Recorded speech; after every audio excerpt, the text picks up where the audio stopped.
धाइल बाड़ा लागे आज कुछ आखी देखी आइल बाड़ा तबे जान देवे खाती छपटाइल बाड़ा। देहिया में आग लगा के देवता भीतर के जगा के काहे झनके लू झमका के दांते से ओढ़नी दबा के अपना जीजा से भाव खा के नाचे लू मुँह चमका के।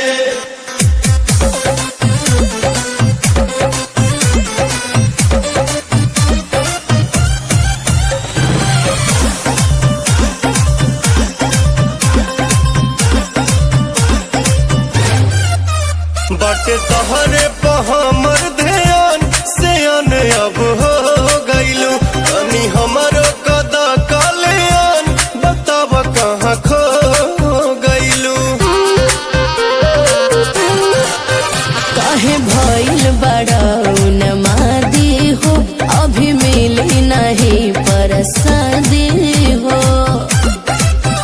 रस गगरी के छलका के पीतर के हीटर देखा के काहे झनके लू झमका के दांते से ओढ़नी दबा के अपना जीजा से भाव खा के नाचे